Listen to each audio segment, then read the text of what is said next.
किनारा होता, कागदाची नाव होती, पाण्याचा किनारा होता, मित्रांचा सहारा होता, खेळण्याची मस्ती होती, मित्रांचा सहारा होता, खेळण्याची मस्ती होती. मन हे वेडे होते, कल्पनेच्या दुनियात जगत होते, कल्पनेच्या दुनियात जगत होते. कुठे आलो या समजूतदारीच्या जगात, त्यापेक्षा ते भोळे बालपण सुंदर होते, त्यापेक्षा ते भोळे बालपण सुंदर होते. नमस्कार, माझे नाव श्रावणी सतीश वाईकर.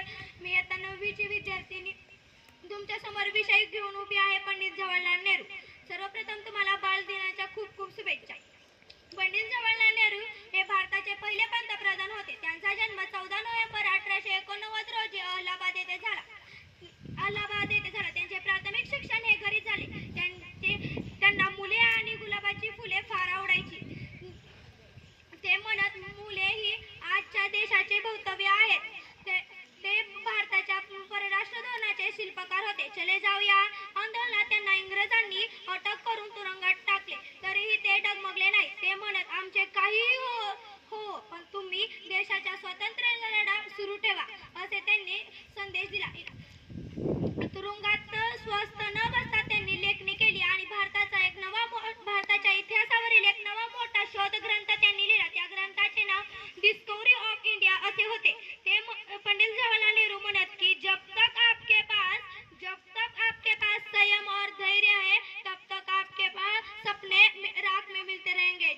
जब तक आपके पास संयम और धैर्य नहीं है, तब तक आपके सपने राख में मिलते जाएंगे. पंडित जवाहरलाल नेहरू भारताच्या स्वातंत्र्य लढ्यात त्यांनी मोलाची कामगिरी केली आहे.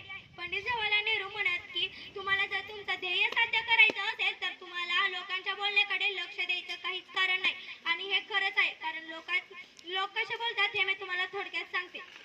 पैसे असूनही साधं राहिलं तर भिकारड म्हणतात. पैसे बऱ्यापैकी खर्च केलं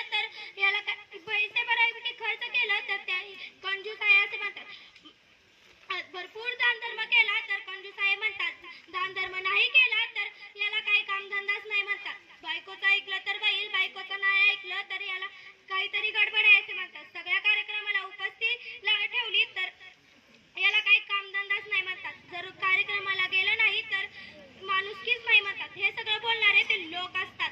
यांच्या बोलण्याकडे आपण जर लक्ष दिलं तर ते लोक आपल्याला पायी चालू देत नाहीत आणि घोड्यावरही बसू देत नाहीत. म्हणून यांच्या बोलण्याकडे जास्त लक्ष द्यायचं नाही, कारण आपण ठरवायचं असतं जीवन कसं जगायचं.